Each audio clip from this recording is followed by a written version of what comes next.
ఈరోజు గౌరవ GHMC commissioner గారిని మర్యాదపూర్వకంగా మా ఫ్లోర్ లీడరు రాజశేఖర్ అన్న గారు, నా తోటి మిత్రుడు ఉద్యమ సహచరుడు సిఎన్ రెడ్డి గారు, మా కాంగ్రెస్ పార్టీ కార్పొరేటర్లందరం కూడా కలిసి జిహెచ్ఎంసీ బల్దియాలో జరుగుతున్న గౌరవ ముఖ్యమంత్రి గారు ప్రజల పక్షాన నిలబడే వ్యక్తి, ప్రజలకు అందుబాటులో ఉంటూ తెలంగాణ ప్రజల మెప్పును పొందుతున్న వ్యక్తి, ప్రజల గుండెల్లో చోటును సంపాదించుకున్న వ్యక్తి గౌరవ ముఖ్యమంత్రి రేవంత్ రెడ్డి గారి నాయకత్వంలో అద్భుతమైన అభివృద్ధి జరుగుతుంది. కాబట్టి దాన్ని బల్దియాలో ఇంకా అభివృద్ధి జరగాలని, బల్దియా క్యా కియా అంటే బల్దియా దిల్ దియా దిల్ సే కామ్ కియా అనే విధంగా ముందుకు కొనసాగాలని చెప్పి ఈరోజు గౌరవ కమిషనర్ గారిని మా రాజశేఖర రెడ్డి గారి నాయకత్వంలో మేము కలవడం జరిగింది. అయితే అదేవిధంగా ఈరోజు చూస్తే బల్దియాలో చాలా అద్భుతమైన ప్లానింగ్తో, చాలా అద్భుతమైన ఇన్ఫ్రాస్ట్రక్చర్తో ముందుకు పోవడానికి గౌరవ ముఖ్యమంత్రి గారు రేవంత్ రెడ్డి గారు, అదేవిధంగా కాంగ్రెస్ ప్రభుత్వం సిద్ధంగా ఉంది, ముందుకు పోతుంది. దాన్ని చూసి అదేవిధంగా కాంగ్రెస్ పార్టీ ఈరోజు తెలంగాణ ప్రజలందరూ కూడా కాంగ్రెస్ పార్టీ పక్షాన నిలబడ్డారని చెప్పి చూస్తూ, అదేవిధంగా ఎందుకంటే ఎట్లాగైనా తెలంగాణ ప్రజలు కాంగ్రెస్ పట్లనే ఉంటారు. ఎందుకంటే తెలంగాణ ఉద్యమం నడిచినప్పుడు తెలంగాణ రాష్ట్రం కోసం తెలంగాణ రాష్ట్రాన్ని ఇచ్చింది సోనియమ్మ కాంగ్రెస్ పార్టీ. ఉద్యమాలు చేసినప్పటికీ కూడా ఒక రాష్ట్రం రావాలంటే అప్పుడున్న అధికార పార్టీ, అప్పుడున్న జాతీయ పార్టీ ఇచ్చిన ఘనత, పక్క రాష్ట్రంలో ప్రభుత్వం రాదు, కష్టమవుతుంది, ఇబ్బంది అవుతుందని తెలిసినప్పటికీ కూడా ఉమ్మడి రాష్ట్రం విడిపోయినప్పుడు ఒక రాష్ట్రంలో తెలుగు రాష్ట్రం ఆంధ్రప్రదేశ్ రావడం కష్టమవుతుందన్న కూడా లేదు, తెలంగాణ ప్రజల త్యాగాలను గుర్తించి తల్లి భావం కలిగిన, తల్లి మనసు కలిగిన మా అమ్మ సోనియమ్మ గారు తెలంగాణ రాష్ట్రాన్ని ఇచ్చారు.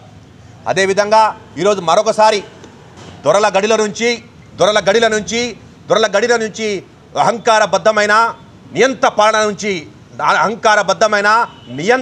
నుంచి బీఆర్ఎస్ పార్టీ కేటీఆర్ యొక్క నియంత పాలన నుంచి బయటికి వచ్చి మళ్ళీ ప్రజల పక్షాన కాంగ్రెస్ నాయకత్వంలో యువ నాయకుడు మన రేవంత్ రెడ్డి గారి నాయకత్వంలో ముందుకు పోయి నిలబడ్డది ఈరోజు. కాబట్టి ఈరోజు మొత్తం యావత్ తెలంగాణ ప్రజలందరూ కూడా కాంగ్రెస్ పార్టీ పక్షాన నిలబడ్డారు. కాబట్టి మరొకసారి రావటం జరిగింది.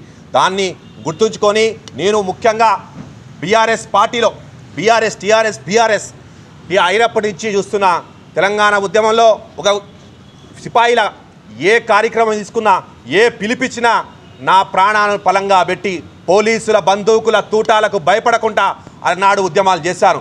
ఎన్నో సందర్భాల్లో సమైక్య పాలనలో మిమ్మల్ని అడవికి తీసుకుపోతాం, మిమ్మల్ని ఎన్కౌంటర్ చేస్తామన్నా కూడా తెలంగాణ ఉద్యమం కోసం ప్రాణం పోయినా పర్వాలేదు, ప్రత్యేక రాష్ట్రం రావాలని చెప్పి ఆ రోజు పోరాడాం.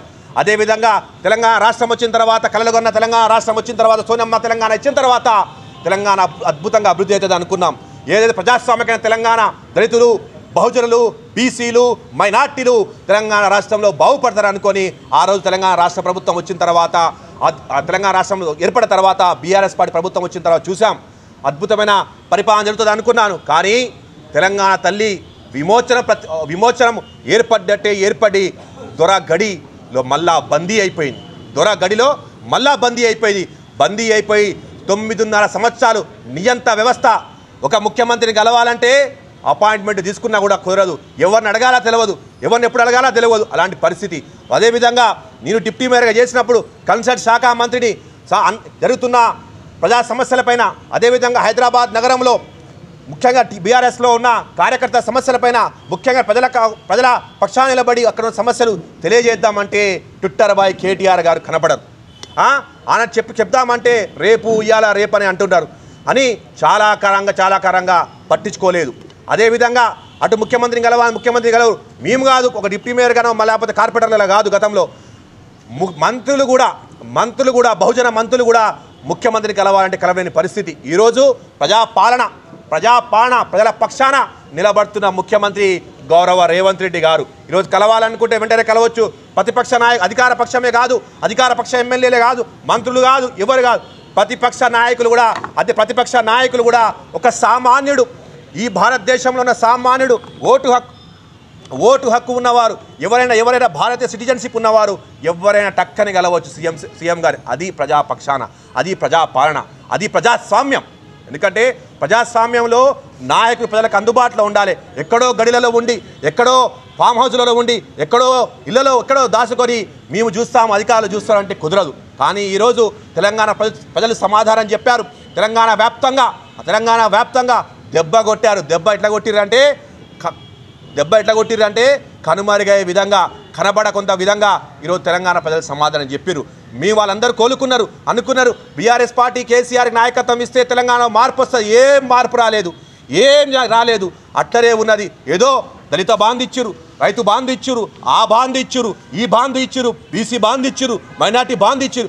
అన్ని బాంధులు ఇచ్చినా కూడా ప్రజలు అన్నారు మీ బాంధత్యాలు వద్దు, మీ అన్ని నాటకాలు వద్దు, మా బంధం కాంగ్రెస్తో, మా నాయకత్వం రేవంత్ రెడ్డితో గారుతా అని చెప్పి ప్రజలు కాంగ్రెస్ పార్టీ పక్షాన నిలబడి బీఆర్ఎస్ పార్టీని ఈరోజు ప్రభుత్వాన్ని గద్దె దింపి ఈరోజు కాంగ్రెస్ పార్టీకి పబ్బాన్ని కట్టారు. అదే కాంగ్రెస్ పార్టీకి అధికారాన్ని అప్పచెప్పారు. అదేవిధంగా ఈరోజు పబ్బం గడుపుకుంటూ చూస్తూ అబద్ధాల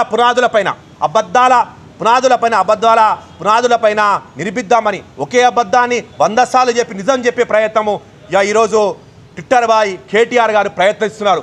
ఈరోజు నేను ఈ యొక్క ఆలోచన బాలేకనే ప్రజాస్వామ్యం లేదని కూని అవుతుందనే నా మీద హత్యా ప్రయత్నాలు జరుగుతున్నాయని, నా మీద దాడులు అవుతున్నాయని స్థానికంగా ఉన్న ఎమ్మెల్యే కుట్రలు బంతున్నారు, హత్య చేసే ప్రయత్నాలు చేస్తున్నారని చెప్పి ఎన్నోసారి హైకమాండ్ పోయి చెప్పుకున్న, కేసీఆర్కి చెప్పిన, వాళ్ళ చెల్లెలు కేటీఆర్ చెప్పిన, సంతోష్ రావు గారు చెప్పిన, కవితకు చెప్పిన, సంతోష్ రావుకి చెప్పిన, అందరికి చెప్పినా కూడా పట్టించుకోలేదు. నువ్వు సస్తే చచ్చినావు, మా అధికారం మాకు కావాలి.